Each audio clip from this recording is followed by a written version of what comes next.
दीर्घायुयं पादस्तुतिभिः सदान मुञ्जामि त्वाहमिषाजीवनायकमज्ञातयक्ष्मादुदराजयक्ष्मान् ग्राह्यत्यग्राहयति वैदतेनन्दस्य इन्द्राग्निप्रमुमुक्तमेनम्. போதி வணக்கம். நான் உங்கள் ஈரோடு உதயகுமார். 2024 செப்டம்பர் மாதம் கடகராசி நண்பர்களுக்கு ராசி பலனை பார்ப்போமே. இந்த செப்டம்பர் மாதம் 2024 ஆங்கில மாதத்தை கணக்கிட்டு கோல்சார கிரகநிலைகளை ஆய்வு செய்து ஒரு மாதத்திற்குண்டான பொது பலனை இந்த காணொளியில் நம்ம பார்ப்போம். கடகராசி நண்பர்களுக்காக இந்த செப்டம்பர் மாதம்னு சொல்லக்கூடியது 2 தமிழ் மாதங்கள் வரும். ஆவணி, புரட்டாசி, இந்த 2 தமிழ் மாதங்கள் இந்த செப்டம்பர் மாதத்தில் இருக்கும். நம்ம ஆங்கில தேதியை கணக்கிட்டு பொது பலனாக பார்க்குறோம். ஜாதகத்தை பார்ப்பதெல்லாம் தனித்தனியான விஷயங்களை வச்சுக்குவோம். கோல்சார பலனை மட்டும் ஒரு பொதுவான ஆய்வாக எடுத்துக்குவோம். சரி, கடகராசி நண்பர்களுக்கு இந்த மாதத்தினுடைய கிரகநிலை 11 குரு பகவான், 12 செவ்வாய் இருக்கிறார். ஜென்ம ராசியில் புதன் 4ஆம் தேதியிலிருந்து புதன் பெயர்ச்சியாகி சிம்மத்துக்கு வந்துடுவார். சிம்மத்தில் சூரியன் ஆவணி மாதம் முடிகிற வரைக்கும் இருப்பார். புரட்டாசி மாத துவக்கத்தில் சூரியன் பெயர்ச்சியாகி கன்னி ராசிக்கு வந்துடுவார். கன்னியில் கேது பகவான் இருக்கார். சுக்கிரன் அங்கே நீச்சத்தில் இருக்காங்க. அதே போல் சுக்கிரனுடைய பெயர்ச்சி 18ஆம் தேதி சுக்கிரன் பெயர்ச்சியாகி துலாம் ராசிக்கு வந்துடுவார். கும்பத்தில் சனி பகவான், அதே போல் ராகு மீனத்தில் இருப்பார். இதுதான் இந்த மாதத்தினுடைய கிரகநிலை கடகராசி நண்பர்களுக்கு.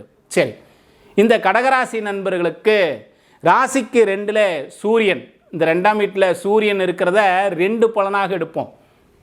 கோல்சார கிரக நிலைகளுக்கு பொதுவாக ஆய்வாக எடுத்துக்கும் போது 2ல் சூரியன் இருக்கக்கூடிய காலத்தில் பொருளாதாரத்தில் ரொம்ப கவனமாக இருக்கணும். அதே போல் கண் சம்பந்தப்பட்ட உபாதைகள் ஏற்படுவதற்கு வாய்ப்புகள் எல்லாம் உண்டு. பேசக்கூடியது ரொம்ப நிதானமாக இருக்கணும். யார்கிட்டையாவது தேவையில்லாத விஷயங்களை பேசக்கூடாது.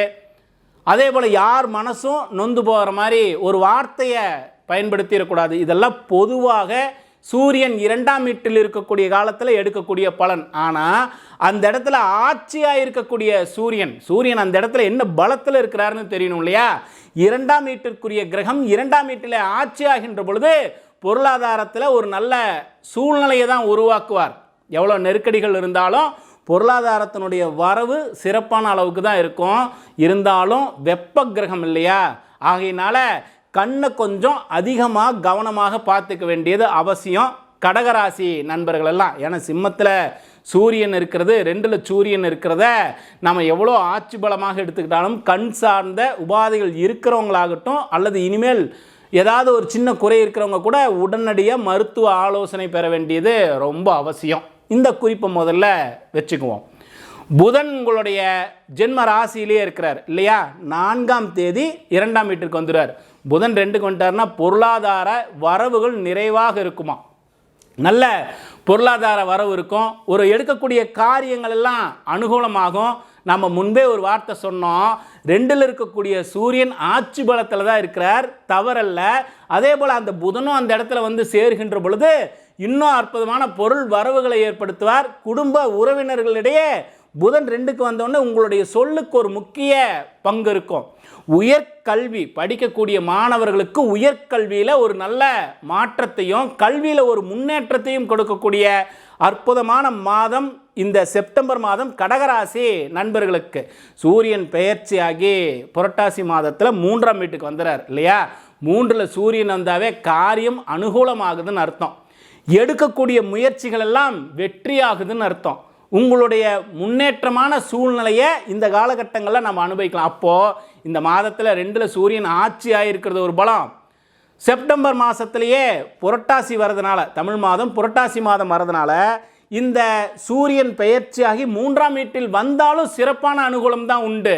அரசாங்கம் சார்ந்த அனுகூலம், அரசியல்வாதிகளால் அனுகூலம், அரசாங்கம் சார்ந்த முயற்சிகள் எல்லாம் அனுகூலம், வெற்றியான அற்புதமான சூழ்நிலை கடகராசி நண்பர்களுக்கு இந்த செப்டம்பர் மாதம் அமைகின்றது. இதுதான் உண்மையும் கூட. அந்த இடத்துல சுக்கிரன் நீச்சமாயிருக்காரு. 4ஆம் வீட்டிற்குரிய சுக்கிரன் 3ல் நீச்சமாயிருக்கார். 11க்குரிய சுக்கிரனும் அவர் தானே. அந்த 2 வீட்டுக்குரியவன் 4க்குரியவனும் 11க்குரியவனும் சுக்கிரன் தானே, அவர் நீச்சமாகிறாரே. நிறைய பேத்துக்கு சின்ன சின்ன குழப்பங்கள் இருக்க தான் செய்யும். சரி, சொத்து விஷயத்தில் மட்டும் கொஞ்சம் கவனமாக இருக்கணும். அதே போல் லாபங்கள் சார்ந்த விஷயத்தில் கொஞ்சம் கவனத்தை அதிகமாக எடுத்துக்க வேண்டியது அவசியம். கடகராசி நண்பர்கள், 3ல் ஒரு கிரகம் நீச்சமாகுது, 3ல் கேது பகவான் இருக்கிறார். இந்த 3லேயே புரட்டாசி மாதத்தில் சூரியனும் வந்துடுவார். இப்படி இருக்க இந்த 3ஆம் வீடு முயற்சி ஸ்தானம்னு சொல்கிறோமே, வெற்றிகளை கொடுக்கக்கூடிய ஸ்தானம்னு சொல்கிறோமே, சூரியன் வந்தவுடனே ஒரு பலம்தான். அதே போல் பொதுவாக நீச்சமாக இருந்தாலும் குருவினுடைய பார்வை 11ஆம் வீட்டில் இருக்கக்கூடிய குரு அவருடைய 5ஆம் பார்வையை 3ஆம் வீட்டை பார்த்துறார். அப்போ பெரிய அளவில் பாதிப்புகள் இருக்காது. அந்த இடத்துல எதிர்மறையான பலன்கள் எல்லாம் குறையக்கூடிய வாய்ப்புகள் தான் உண்டு. எதிர்மறையான பலனை கண்டு பயந்துக்க வேண்டாம். கடகராசி நண்பர்கள், இந்த 3ல் கேது இருக்கிறார், 3ல் சுக்கிரன் இருக்கிறார். இந்த ஒரு பொதுவான விஷயத்தை மட்டும் எடுத்துக்க வேண்டாம். குருவினுடைய பார்வை அற்புதமாக இருக்குது. 18ஆம் தேதி சுக்கிரன் பெயர்ச்சியாய் 4க்கு வந்துடுவார். 4ஆம் வீட்டுக்குரிய கிரகம் 4லே ஆட்சி ஆகின்றார். 11ஆம் வீட்டுக்குரிய கிரகமும் அதே சுக்கிரன் தான். அப்போது சொத்து சார்ந்த விஷயங்கள் அனுகூலமாகும். தாயாரினுடைய ஆரோக்கியம் சிறப்பாக இருக்கும். ஏதாவது வாகனங்கள் புதிதாக வாங்கக்கூடிய எண்ணங்கள் உருவாகும். புதிய வாகனங்கள், ஆடம்பர விஷயங்கள் எல்லாம் செலவுகள் செய்யக்கூடிய சூழ்நிலை உருவாகும். அப்போ கார் வாங்கலாம், நகை வாங்கலாம், துணி வாங்கலாம். இந்த மாதிரி நற்செலவுகள் எல்லாம், ஒரு அற்புதமான விஷயங்களெல்லாம் உருவாகக்கூடிய காலம். உங்களுடைய மனைவிக்கு ஆபரண சேர்க்கை ஏற்படக்கூடிய காலம். இப்போ எவ்வளோ சிறப்புகள் இருக்குது. இந்த சுக்கிரன் பெயர்ச்சியாகி 4ஆம் வீட்டில் ஆட்சி ஆகக்கூடிய காலத்தில் உண்மையிலேயே சிறப்பான ஒரு சூழ்நிலை தான். குருவினுடைய பார்வை 3ஆம் வீட்டில் மட்டுமல்ல, 11ல் இருக்கக்கூடிய லாபஸ்தானத்தில் இருக்கக்கூடிய குருவினுடைய பார்வை 7ஆம் பார்வை உங்களுடைய ராசிக்கு 5ஆம் வீட்டிலும் இருக்குது. 5ன்னு சொல்லக்கூடியது புத்திரஸ்தானம், பூர்வீக ஸ்தானம்னு சொல்கிறோம். ரொம்ப நாளாக குழந்தை பாக்கியம் இல்லை, எங்களுக்கு மருத்துவம் சார்ந்து பலன் எதுவும் கிடைக்கல, நிறைய மருத்துவ முயற்சிகள் எல்லாம் செய்தோம் அப்படின்னு நினைக்கக்கூடியவர்களுக்கெல்லாம் ஒரு அற்புதமான காலம். ஏன்னா சனி பகவான் வக்ரமாகிறார். இந்த வக்ரமாக இருக்கக்கூடிய காலத்தில் குருவினுடைய பார்வை 5ஆம் வீட்டில் இருந்ததுன்னா ரொம்ப நாளாக எங்களுக்கு குழந்தை பாக்கியம் ஏற்படலை, குழந்தை பாக்கியம் இல்லை, மருத்துவங்கள் பார்த்தோம் பலன் கொடுக்கல, இப்படியெல்லாம் நினைக்கக்கூடியவர்களுக்கு, இந்த கடகராசி நண்பர்களுக்கெல்லாம் இது ஒரு அற்புதமான காலம், புத்திர பாக்கியத்தை ஏற்படுத்தக்கூடிய காலம். ஆகையினால இந்த ஒவ்வொரு கிரகங்களினுடைய அமைப்பும் கோல்சாரமும் ரொம்ப சாதகமாக தான் இருக்குது. செவ்வாய் மட்டும் 12ல் இருக்கிறது ரொம்ப கவனமாக இருக்கணும். உங்களுடைய ராசிக்கு 5ஆம் வீட்டிற்குரியவர், அதே போல் உங்களுடைய ராசிக்கு 10ஆம் வீட்டிற்குரிய செவ்வாய் 12ல் வந்து உட்காரார்.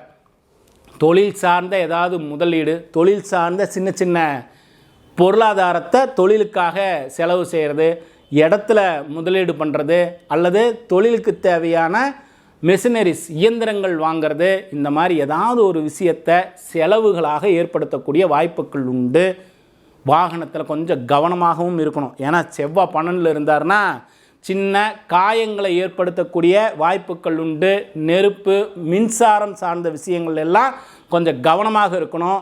செலவுகளில் கவனம் வச்சுக்கோங்க. இந்த செலவு தேவைதானா, இந்த செலவு நமக்கு பின்னால் பயன்படக்கூடிய செலவு தானாங்கிறத கொஞ்சம் கவனத்தில் எடுத்துக்கிட்டு கடகராசி நண்பர்கள் செலவு செய்ய வேண்டியது ரொம்ப அவசியம்.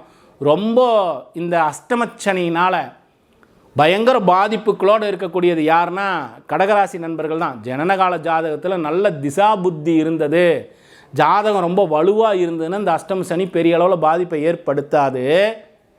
ஆனாலும் பெரும்பாலானவர்கள் பார்த்திங்கன்னா கடகராசி நண்பர்கள்லாம் பயங்கரமாக புலம்பி தள்ளிடுவாங்க. அவங்களுக்கு எந்த வகையில் பார்த்திங்கனாலும் தொழிலில் ஒரு பெரிய முன்னேற்றம் இருந்திருக்காது, பொருளாதாரத்தில் ஒரு பெரிய அளவுக்கு மாற்றம் இருக்காது, குடும்பத்தில் ஒரு நிம்மதியான சூழ்நிலை இல்லை, எல்லாம் மனக்கஷ்டங்களாகவே இருக்குது, குடும்பத்தில் ஒரு இணக்கமே இல்லை, புத்திர பாக்கியத்தில் குறைகள் எல்லாம் இருந்தது. இப்படியெல்லாம் நினைத்த கடகராசி நண்பர்களுக்கு இந்த சனி பகவானுடைய வக்ரம் ஒரு அற்புதமான சூழ்நிலை தான்.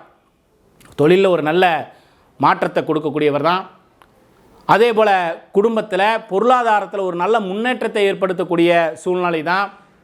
புத்திர பாக்கியம் ஏற்படக்கூடிய அற்புதமான சூழ்நிலை தான். அப்போது ஒரு கிரகத்தை மட்டுமே வைத்து கொண்டு பலன் எடுக்காமல் எல்லா கிரகங்களையும் ஆய்வு செய்கின்ற பொழுது சில குறிப்பிட்ட ஸ்தானங்கள் கடகராசி நண்பர்களுக்கு ரொம்ப வலுவாக மாறுது.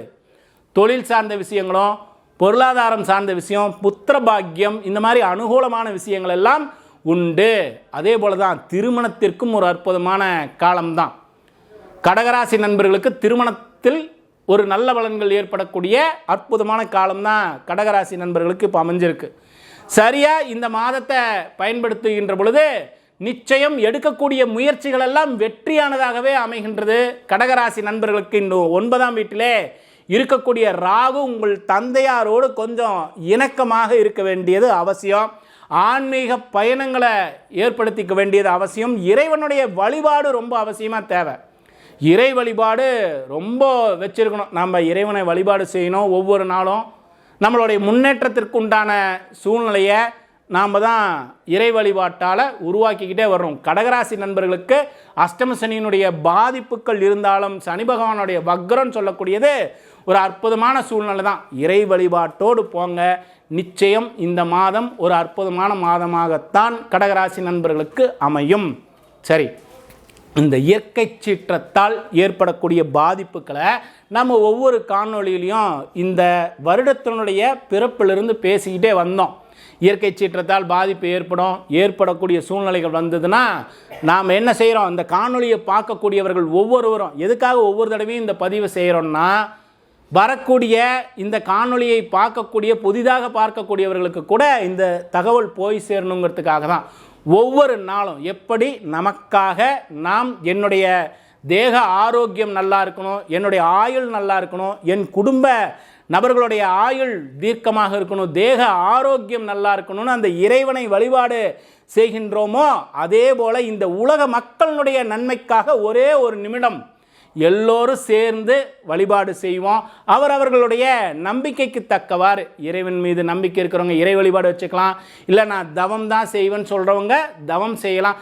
எப்படி யாருக்கு எதன் மீது நம்பிக்கை இருக்கின்றதோ அதோடு இந்த இயற்கை சீற்றத்தால் ஏற்படக்கூடிய பாதிப்புகள் மக்களை பாதிக்கக்கூடாதுன்னு ஒரே ஒரு நிமிடம் ஒவ்வொருவரும் இந்த காணொளியை பார்க்கக்கூடிய ஒவ்வொருவரும் உங்களுக்காக நீங்கள் வழிபாடு செய்கின்ற பொழுது இந்த உலக மக்களுடைய நன்மைக்காகவும் ஒரு நிமிடம் வழிபாடு செய்யுங்க. நிச்சயம் இந்த வழிபாடு எல்லோருக்கும் ஒரு நல்ல மாற்றத்தை உருவாக்கும் அப்படிங்கிற நம்பிக்கையோடு செய்யுங்க. உங்களோடு இணைந்து நானும் ஒரு நிமிடம் என்னுடைய குடும்பத்திற்காகவும் தொழிலுக்காகவும் பிரார்த்தனை செய்கின்ற பொழுது நானும் உங்களோடு சேர்ந்து வழிபாடு செய்கிறேன். தொடர்ந்து பண்ணுவோம். உலக மக்களுடைய நன்மை நமக்கும் நன்மை தானே.